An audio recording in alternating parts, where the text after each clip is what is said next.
So Strava is doubling its prices. Yes, that's right. While all the companies are increasing their prices by, somewhat reasonable amounts, Strava said, nah, we're going to double this thing. Except one little catch.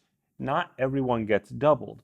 So future me here, this video is gonna get way crazier than I ever thought. This whole doubling thing, this is the least of the craziness when it comes to what's gonna happen in this video. So just hang tight. Some people, it only goes up by 67%. Some people, 50%. Some people, 33%. Some people, 28%. And some people, like my wife, 0%.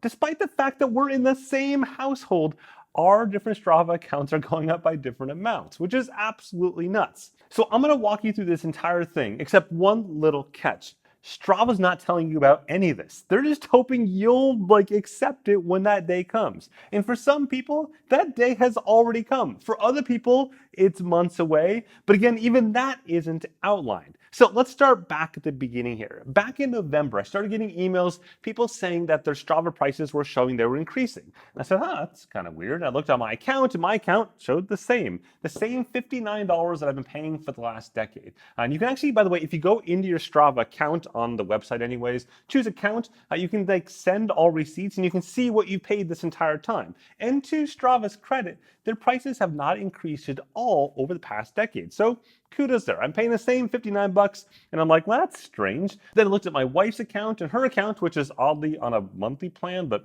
another problem for another day, also showed the same renewal rate as before. Eventually, though, it came to pass that this was only impacting people in the UK.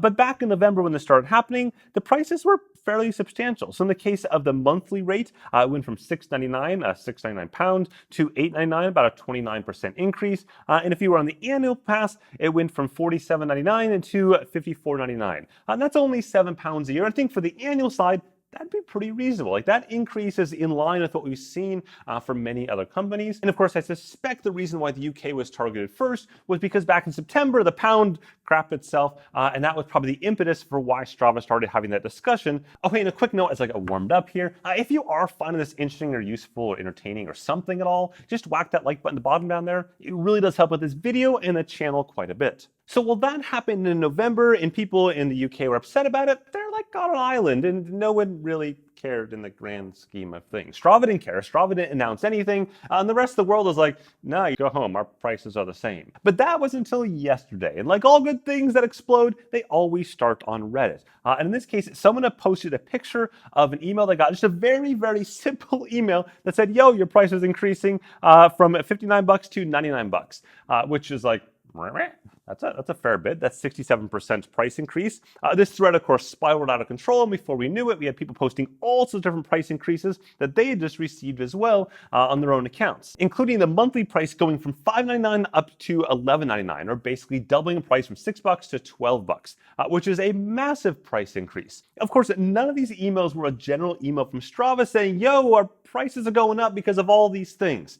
No, these are just general update emails from people that their subscriptions were about to renew at a higher rate. It was as simple and cold and calculated as that. Except Reddit continued to do what Reddit does best, which is dig up the internet. And what Reddit found was a support article either created or updated, because Strava doesn't delineate between the two of those, the previous Saturday, so last Saturday, I guess, showing this nifty table of when things are going to change and who they're going to change from. And at first, your eyes, being the human that you are, gravitate to the table, and you're like, the table will tell me all the things.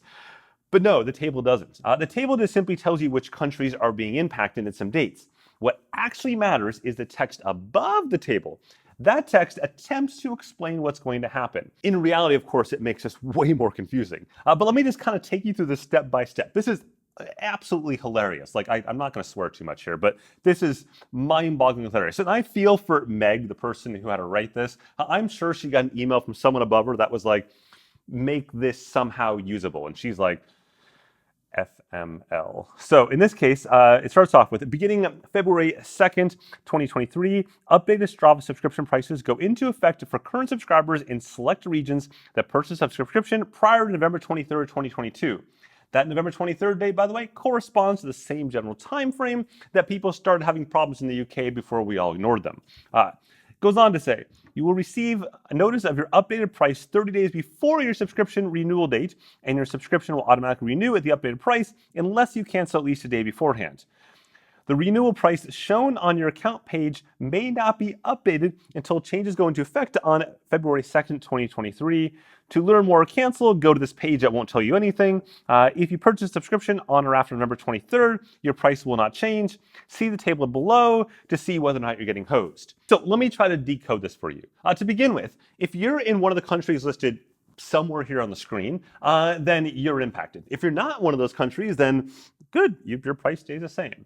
The next piece to decide is whether or not you sign up for Strava after November 23rd, 22nd, 23rd, 23rd of 2022, so after about 2 months ago. If the answer is yes, you sign up after that, then good. Your price is already apparently raised and you're going to stay where you are. The third question to ask yourself is whether or not your subscription will renew in the next 30 days. And if you say yes to that, then in theory, you can go on right now and see how much your new Strava price is. If, however, you are like me, whose subscription renews in March, so 2.5 months from now, then you will see your existing amount, in my case, $59. You will not see the new amount until apparently February 2nd, at which point Strava will update that page to show your new amount. Now, you may be asking, well, where can I see the new amount? No, you can't. Strava doesn't publish the new amount anywhere.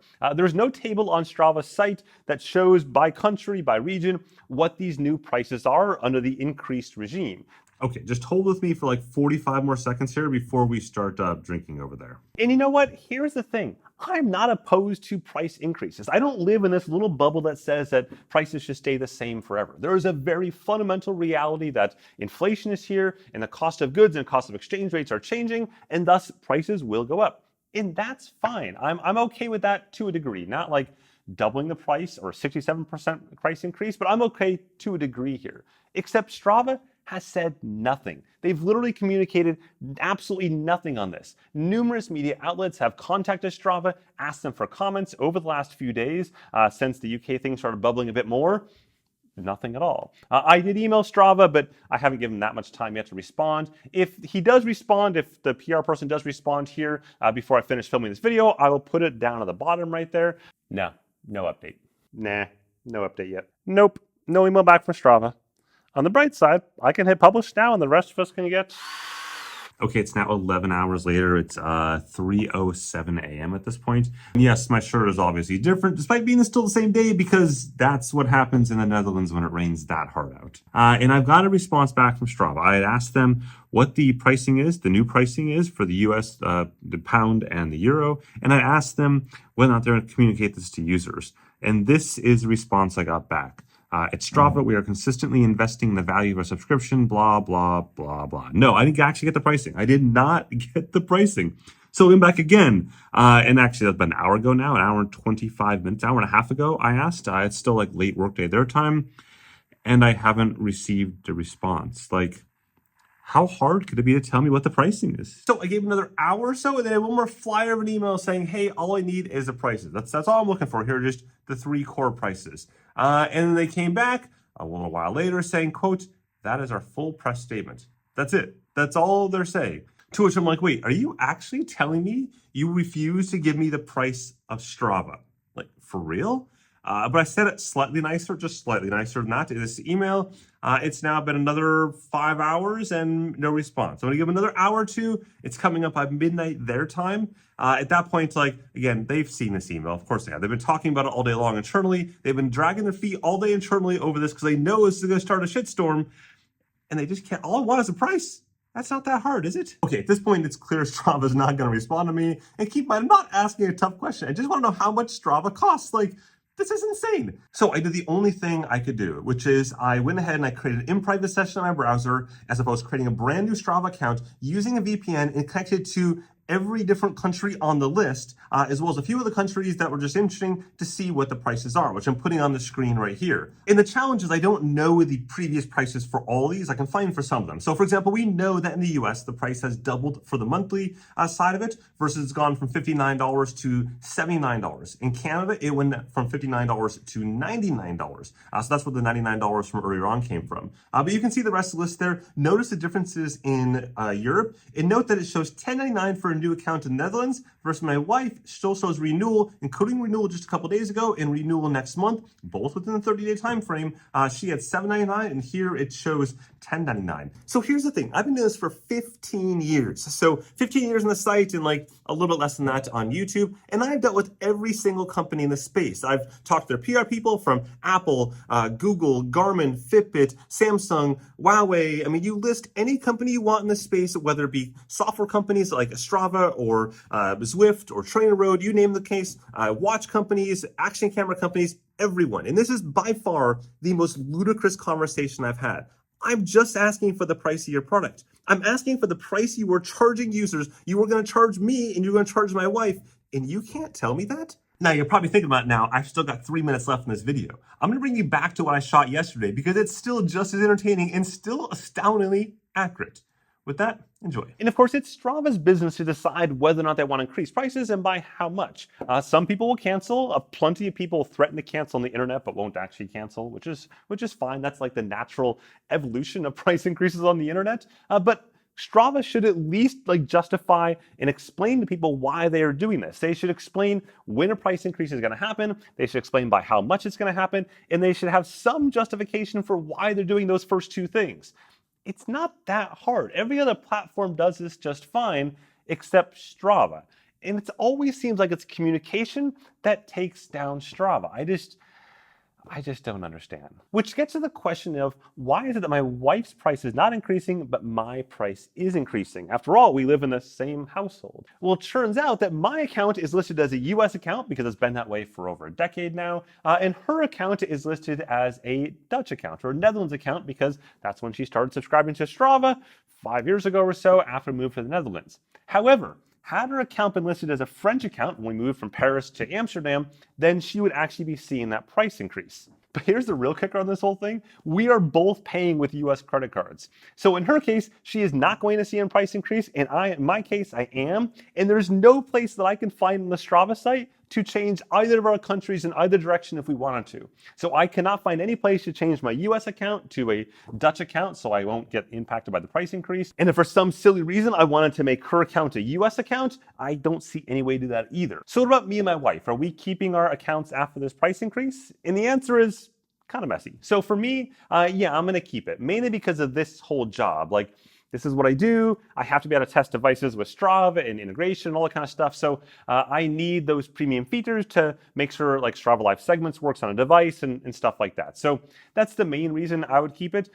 If it wasn't for that, I probably wouldn't, to be honest. The only feature that I really actively use myself for my like own personal use is Strava Routes. And I do use that quite a bit, but I'm not sure if I use it $100 a year a bit. I use Commute as well, and so I probably could just keep using Commute and effectively get the same thing. As for my wife, well, it turns out that I'm actually the fool that put her on the monthly plan 5 years ago and then totally forgot. I put her on that to test something 5 years ago and then totally forgot about it. She doesn't really use Strava at all, basically. Like, she'll sign in every once in a while, but that's it. And she certainly does not use any of the premium features.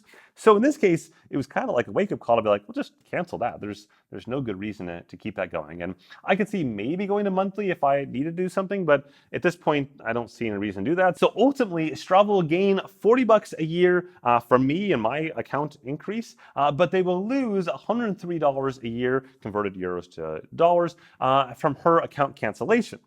So basically, they lost 60 some odd bucks a year between the two of us. And again, only Strava knows how these numbers will all look at the end of the year from all the people around the world, either canceling or increasing their prices. However, one thing that I can track is whether or not you hit that like button at the bottom there or the subscribe button down at the bottom as well if you want plenty more sports technology goodness. With that, have a good one.